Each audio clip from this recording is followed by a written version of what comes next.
নির্বাচনী কেন্দ্রে ভোটারের বা টিসিবির কম মূল্যের পণ্য ক্রয়ের লাইন নয় এটি। 4 বছরের শিশু লাবিবের কাছ থেকে পানি ও তেল পড়া নিয়ে সুস্থ হওয়ার চেষ্টায় রোগীদের লাইন এটি।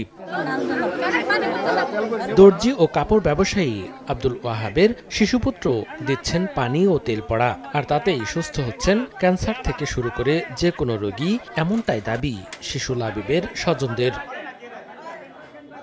স্থানীয়দের পাশাপাশি আশপাশের বিভিন্ন জেলা থেকেও মানুষ আসছেন শিশু লাবিবের পানি ও তেল পড়া নিতে। লাবিবের স্বজন ও ঝাড়ফুঁক নিতে আসা ব্যক্তিরা জানান, গেল ৫-৬ মাস ধরে শরীরের ব্যথায় আক্রান্ত মাকে প্রথমে ঝাড়ফুঁক দিয়ে সুস্থ করেন লাবিব। পরে স্থানীয় কয়েকজন রোগী লাবিবের ঝাড়ফুঁকে সুস্থ হলে শুরু হয় দূর দূরান্ত থেকে আসা মানুষের ঢল। 4 বছরের বাচ্চা পানি ভরা দেয়, তেল ভরা দেয়, যে রোগের কথা কব রোগ ভালো হবো। আমার মা অসুস্থ, শুনতেছি যে ওনারা পিচ্ছি বাবু এইভাবে তেল পানি পরা দেয়, ওই জন্য আমরা ডাক্তার করবো দেখাইছি, কিছু হয় নাই। আমরা এই বাবুর আসলাম যে তেল পানি পরে দেখি আল্লাহ ভাগ্য কি থইছে বাবুর চলে। পরে একদিন নিয়ে আসে মোটামুটি সুস্থ, অনেক আগের সাথে চলি ফিরে গায়ে ডিউটি বেড়া খুবই আরামে আছে আর কি। এই রোগের জন্য ভালো হওয়ার জন্য বহু মানুষ আইতাছে। আমগরে ফারাতি 2 জন মানুষ ভালো হয়েছে আঙ্গের বর্তমানে দেহা সত্যমান। আল্লাহ তাআলা কাকে কি দেবে না দেবে সেই ভালো জানে, কিন্তু আমি দেখে তার বিষয়ে ভালো মন্দ কিছু মন্তব্য করতে পারলাম না, যে না এটা হতেও পারে, অনেক কিছু উপকার হয়েছে বা সামনে হবে এরকম, এটা আল্লাহ তাআলা ভালো জানে। আমরা শেরপুর থেকে আইছি, মনে করেন এই বাচ্চাটা কিভাবে যে ওষুধ দিতেছে একমাত্র আল্লাহ পাকেই জানে। তাই আমরা আইছি, মনে করেন যে আমাদের পাশের বাড়ি একজনে নিছে ওষুধ নিছে, তেল পরা, পানি পরা, কলা পরা নিচে, আল্লাহ মাফ করছে। আমরা শরীরের বেদনা নেগে আইছি, তেল পরা নেগার পানি পরা দিলে ভালো, আমরা এটা জন্য আইছি। তার আম্মা অসুস্থ ছিল 5 থেকে 6 মাস আগে থেকে।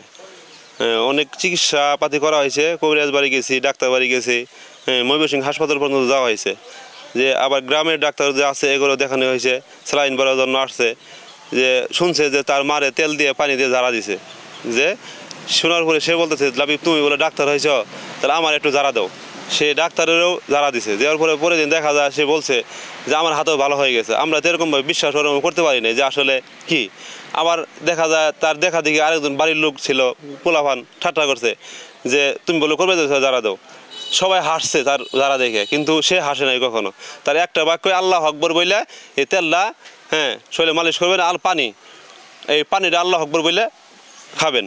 তবে চিকিৎসা শাস্ত্রে ঝাড়ফুঁকের কোনো ভিত্তি নেই বলে জানান উপজেলা স্বাস্থ্য ও পরিবার পরিকল্পনা কর্মকর্তার।